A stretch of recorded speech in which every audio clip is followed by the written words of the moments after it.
really blunt. Yeah, It's really expressive. like one of the things that when I looked into more of your process and how you do things is that I remember hearing that you actually said that it's different when you're singing a Japanese song versus singing a like an English speaking song. For example, I remember you said something about the vocal cords there being a different position that you actually would actually stretch your vocal cords, I believe. Am I correct? So you use a different sort of muscle set when you speak and sing in Japanese than you do in English, and so it's a lot more through the nose. Like, for instance, if I were to speak how I do in Japanese and English, it would sound really annoying all the time. Like, I already sound pretty annoying. Like, I've got a nasally voice to start. But basically, it would sound like this because these are the like muscles that I use, Wow. and it's not one of those.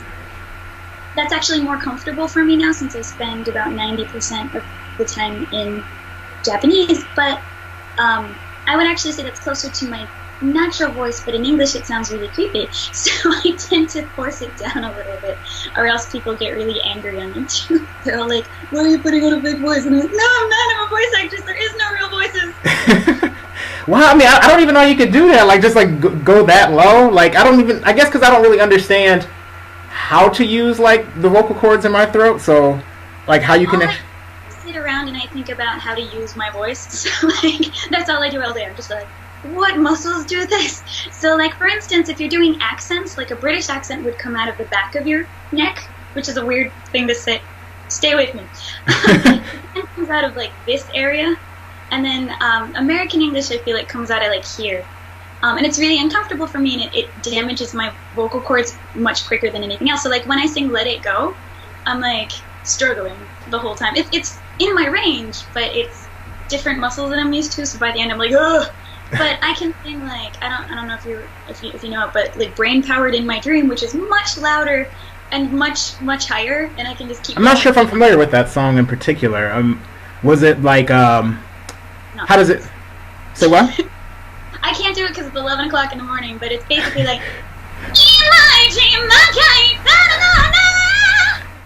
So do you have you? Because I'm like I haven't really seen too many, but have you and Joe done like a lot of collaborations together? He was sort of like my senor. Hey, Kat, what's senor in English? Senor. Oh crap! Sorry, we don't know English.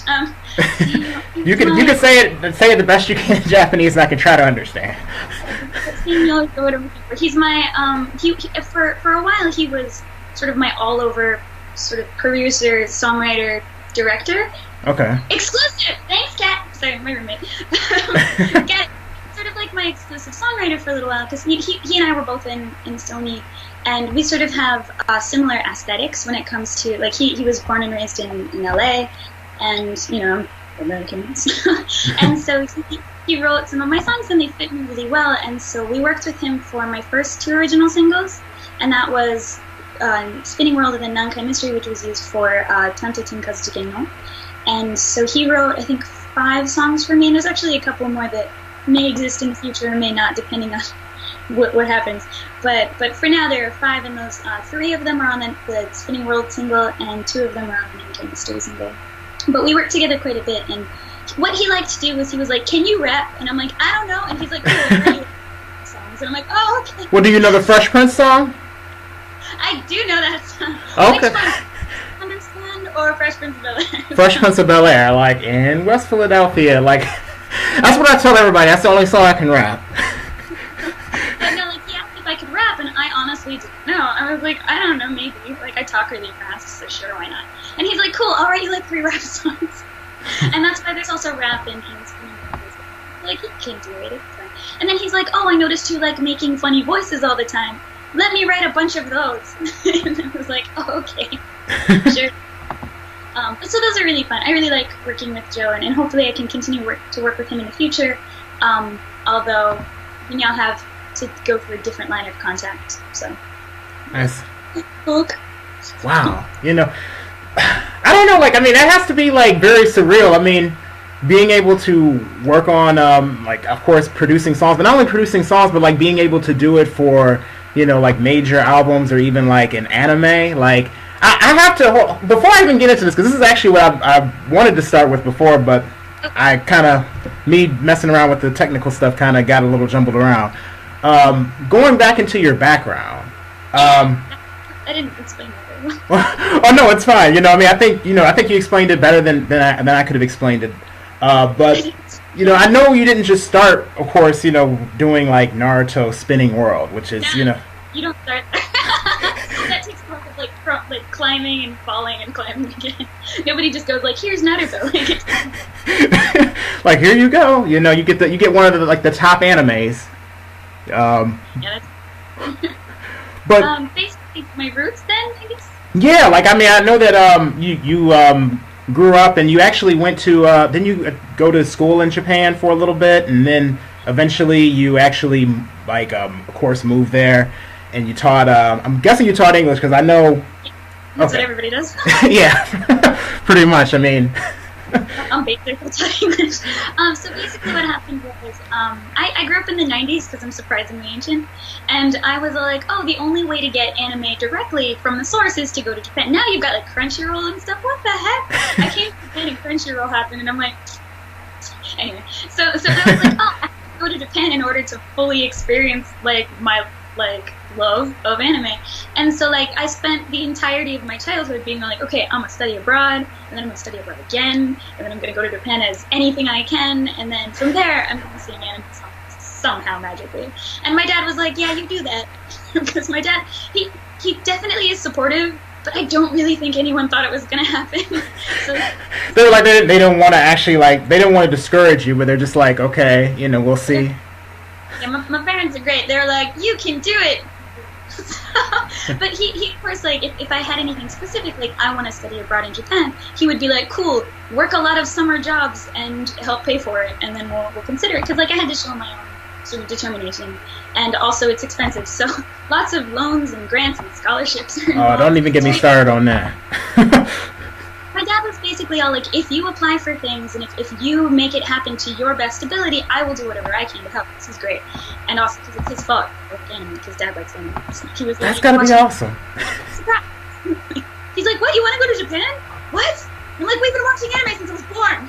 So, anyway, and so at 16 I found a study abroad program online called ASPIEE. I called it ASPIEE. But they were a pretty good program, and I ended up going to the middle of nowhere, and I went to high school for a year in the middle of nowhere. It was like a Ghibli film. Oh, what city and what prefecture? It was Kochi city in Kochi prefecture, and then halfway through I moved to Tokushima in Tokushima prefecture. What's the nearest big city by there? Those are the nearest big cities. Those are the biggest cities. Wait, so which is it on the island of Honshu, or is it like some? It's Shikoku. It's the tiny. Oh, Shikoku. Oh, okay. Oh, I know like nothing about Shikoku. It's where Sakamoto Ryoma's from. Yeah, the Abraham Lincoln. He's from there. Oh wow. So I went there. It's also known as the Tosa region. Those really ugly, wrinkly dogs come from there. Oh yeah, I know what you're talking about. Yeah, those particular dogs. I live there. It's like the West Virginia. Like, sorry, people from West Virginia. I lived near West Virginia, so I get to say this. It's the West Virginia of Japan. There's, like, lots of cities around it, but there's nothing in it except for, like, a lot of nature, and it's gorgeous. Super gorgeous. And then there's also, like, maybe mountain villages. Like, there was a lot of, like, villages with, like, 3 houses and it's nestled between a bunch of mountains. So was there, like, a lot to do around there, then? Like... Oh, there's nothing to do. What I did for fun in the high school when I was in Japan is I would take my mamachari, my bike, to the nearest logging mountain. They log for bamboo. And I would just hang out there. Like, I would just be like, bamboo. Like, that was the most fun I could have. So. I don't know, but I still feel like even though, like, Japan does have, you know, of course, you know, like in any country, every place is not going to be, like extravagant or, like, have, you know, a whole lot to do. But I feel like the nature in Japan is, like, very beautiful. Like, it's very scenic, like, anywhere you go. So many flowers. I think I filled my camera with flower pictures and then pachinko signs because I had never come across pachinko before, and I'm like, this is hilarious. I definitely wandered around the mountains a lot. I became like a mountain person. And there's a castle, so I would sit and look at the castle and pretend I was a samurai. So that, like, I had a lot of chimidia. Like, but that was my high school experience. And then in university, I went to Hyogo Kennitsu Daigaku in Kobe for about a year, and then I spent another about half a year between Kyoto and Tamagawa Daigaku. So, like, I spent a good half of my university in Japan. Because basically the only reason I went to university was because my dad was all like, you should go to university or I won't support you in dream. Like, because he was all like, you know what's not, like, a very stable career? Have a backup. So you should definitely get a degree. And I was like, okay. And, like, my plan included getting a degree anyway so that I could teach English in Japan as a fallback. Because I was like, oh, this is fallback, I'll teach English.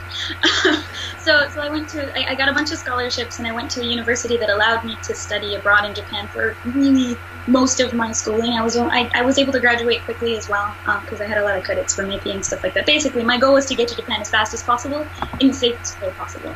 And so I initially came to Japan on a teaching visa, which is the easiest way for a native English speaker to get to Japan. Because basically, if you graduate from a four-year institution and you speak English, they hire you. So, like, yay. And so I ended up first in Nagoya, and then I was like, music doesn't happen here, so I moved to Tokyo. It was right after the earthquake, so a lot of positions opened up, sadly, but also useful for me. And so I came up to Tokyo after basically everybody left, and I became a teacher for junior high school students in Nerima, which you might know from Tokyo Ghoul or Shiga. Of course. So Your Lie in April actually takes place at the station that I was teaching, and so does Tokyo Ghoul. They never actually mention it, but if you look in the final battle scene, you can see signs for Seibu Ikebukuro line and an Oedo line, and the only place they meet is Nerima Station. So, sorry, I like trains too. And then also a couple other things, like Touch author. I can't remember. He wrote Cross Game and stuff like that. I'm really bad at names, by the way. He also lives Takahashi Rumiko, so Ranma is supposed to take place in Nerima as well. So all of those things take place in Nerima, so I was like, cool, I'll live here, guys.